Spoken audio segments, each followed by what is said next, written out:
सवाल है कि विद्यार्थी गमय में कौन वर्ण की संधि हुई है? तो इसमें आ प्लस अ जो वर्ण है इसी की संधि हुई है, ऑप्शन नंबर ए। और यह प्रश्न 100% राइट है, आप इस पर विश्वास कीजिएगा। दूसरा सवाल है कि किनमें वर्णों के मेल से विकार होता है? तो याद रखिएगा जो संधि होता है इसी में वर्णों के मेल से विकार उत्पन्न होता है, ऑप्शन नंबर बी आपको लगा के आना है। अगला सवाल है कि संस्कृत लेखिका का विग्रह क्या होगा? संस्कृत लेखिका का विग्रह क्या हो जाएगा? ऑप्शन नंबर हो जाएगा सी, संस्कृत से लेखिका। सेम यही सवाल रहेगा आपके जो मेन पेपर है उसमें भी। अगले सवाल पर आते हैं। अगला सवाल है कि वैदिक तत्व युग में का समस्त पद क्या होता है? तो इसका पद आपका होता है ऑप्शन नंबर डी, वैदिक युग्मन। वैदिक युग्मन हो जाएगा, ऑप्शन नंबर डी हो जाएगा। आगे सवाल पर आते हैं। अगला सवाल है कि वैदिक तत्व युग्मन का समस्त पद क्या हो जाएगा? अभी बताए थे वैदिक युग्मन हो जाएगा, ऑप्शन नंबर डी हो जाएगा। अगला सवाल है 5 नंबर कि संस्कृत में कितने कारक होते हैं? तो याद रखिएगा 5 नंबर का राइट आंसर हो जाएगा ऑप्शन नंबर बी, संस्कृत में भी आपके 8 कारक होते हैं और हिंदी में भी आपके 8 कारक होते हैं।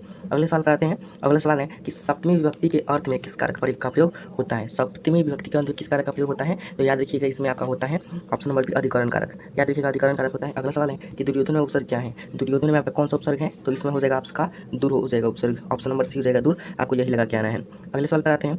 अगला सवाल है कि बालय पद का मूल रूप क्या होगा? यानी बालय जो पद है इसका मूल रूप क्या हो जाएगा? इसका धातु बताना है आपको, तो इसका आपका हो जाएगा क्या हो जाएगा? ऑप्शन नंबर 8 का बी हो जाएगा, बाला, 8 का बी हो जाएगा। 9वां सवाल है कि दात्री शब्द की प्रथमा विभक्ति में एक वचन का कौन सा रूप है? तो 9 का नंबर कहाँ हो जाएगा आपका? ऑप्शन नंबर ए हो जाएगा आंसर, दाता हो जाएगा। आगे देखते हैं। अगला सवाल है कि चर किस लकार का रूप है? तो चर आपको बताना है किस लकार का रूप है, ऑप्शन नंबर बी, लोट लकार का रूप हो जाएगा। आगे देखते हैं 11 नंबर कि दक्षति किस धातु का रूप है? तो दक्षति आपका किस धातु का रूप हो जाएगा? तो ऑप्शन नंबर ए हो जाएगा, दृश्य धातु का रूप हो जाएगा दक्षति। आगे देखते हैं। अगला सवाल है 12 नंबर कि कंपनामन पद में कौन सा प्रत्यय है? कंपमानम पद में कौन सा प्रत्यय है वो आपको बताना है, तो इसमें हो जाएगा ऑप्शन नंबर ए, सानच, सानच। अगर अभी तक आप चैनल को सब्सक्राइब नहीं किए होंगे तो कर दीजिए, वीडियो को लाइक नहीं किए होंगे तो करके अपने दोस्तों में शेयर भी कर दीजिएगा। 13 नंबर सवाल है कि भू तत्वमा कौन सा अव्यय है? यानी भू तत्वता से कौन सा अव्यय बनेगा आपको यह बताना है, तो इसका राइट आंसर हो जाएगा ऑप्शन नंबर बी, भूतत्व। 14 नंबर सवाल है कि धार्मिक क्रम में कौन सा तद्धित प्रत्यय है? तो इसमें कौन सा हो जाएगा 14 नंबर का राइट आंसर हो जाएगा ऑप्शन नंबर ए, ठक, ऑप्शन नंबर ए हो जाएगा ठक। आगे देखते हैं। अगला सवाल है कि औज का स्त्रीलिंग रूप होगा, औज का स्त्रीलिंग रूप क्या हो जाएगा? औज का आपका आजा हो जाएगा 15 नंबर का, ए हो जाएगा राइट आंसर। आगे देखते हैं अगला सवाल। अगला सवाल है 16 नंबर यथा नद्य श्यन माना समुद्र मध्य किस उपनिषद से संकलित है? तो ये आपका कौन सा उपनिषद से है? याद रखिएगा मुंडोक उपनिषद से है, ऑप्शन नंबर सी हो जाएगा मुंडोक उपनिषद। अगले सवाल बताते हैं। अनरिप मत पद में पर्याय कौन सा है? तो इसमें आपका हो जाएगा 17 नंबर का ये हो जाएगा असत्यम, 17 का ये हो जाएगा असत्यम हो जाएगा। आगे देखते हैं 18 नंबर सवाल कि विदाहम मेंध डॉट डॉट डॉट महानतम इस पद्यांश में रिक्त स्थान में कौन सा पद होगा? यानी यहाँ पे कौन सा पद भरा जाएगा? इसका राइट आंसर हो जाएगा ऑप्शन नंबर बी, पुरुषम, पुरुषम हो जाएगा। आगे देखते हैं। अगला सवाल है कि सरस्वती कुल गृहम किसे कहा गया है? तो इस पाटलिपुत्र को कहा गया है, यानी पटना को कहा गया है सरस्वती का कुल गृहम।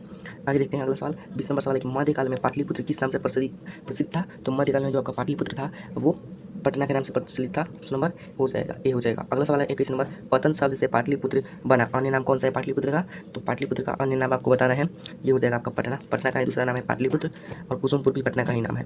आगे देखते हैं अगले सवाल की ओर। अगले सवाल है पाटलिपुत्र का वैभव किसके शासनकाल में अत्यंत समृद्ध था? तो इसका राइट आंसर हो जाएगा option number A, Chandragupta Maurya. आगे देखते हैं अगला सवाल 23 नंबर सवाल है कि अलस कथा पाठ में किस दोष का निरूपण किया गया है? तो अलस कथा जो पाठ है उसमें ज़्यादातर आलसियों के बारे में बताया गया है, यानी 23 नंबर का आपका आंसर हो जाएगा ऑप्शन नंबर ए, आलस्य। आगे देखते हैं अगला सवाल। अगला सवाल है 23 नंबर कि अलस कथा पाठ में किस दोष का निरूपण किया गया है? अभी बताया आलस्य। अगले सवाल को देखते हैं। अगला सवाल है शायद अगले पेज पे होगा, हाँ अगले पेज पर तो सवाल है 24 नंबर है कि सजातीना डॉट डॉट डॉट दृष्टवा के न धावती जनतो इस पद्यांश में रिक्त स्थान में कौन सा पद होगा? तीसरे आपका हो जाएगा ऑप्शन नंबर बी, सुखम हो जाएगा, ऑप्शन नंबर बी मारिएगा, सुखम हो जाएगा। आगे सवाल पर आते हैं। अगला सवाल है 25 नंबर कि जलती हुई आग अलसाला के चारों ओर आलसी क्या कर रहे थे? यानी कि जब अलसाला में आग लगी थी तो आलसी चारों तरफ क्या कर रहे थे? तो इसका आंसर हो जाएगा ऑप्शन नंबर सी, वार्तालाप कर रहे थे, पर्सफलाप, यानी आपस में बातें कर रहे थे। अगला सवाल है 26 नंबर यहाँ पे सवाल लिख लीजिए 26 नंबर कि तुसी कथन न तिष्ठ, यह किसका कथन है? तो ये आपका हो जाएगा ऑप्शन नंबर सी, चौथे आलसियों का, ऑप्शन नंबर सी हो जाएगा चौथे आलसियों का। 27 नंबर सवाल भी देख लेते हैं। दर्शन शास्त्र में किनकी रुचि थी? तो दर्शन शास्त्र में आपकी कौन सी व्यक्ति की रुचि थी? मैत्रेयी की रुचि थी। आगे देखते हैं। अगले सवाल पर देखते हैं 28 नंबर अर्थवेद में कितने मंत्र दृष्टा ऋषिकाओं का उल्लेख है? तो अर्थवेद में आपके कितने मंत्र हैं? ऑप्शन नंबर ए हो जाएगा 5, अर्थवेद में आपके 5 मंत्र हैं, याद रखिएगा।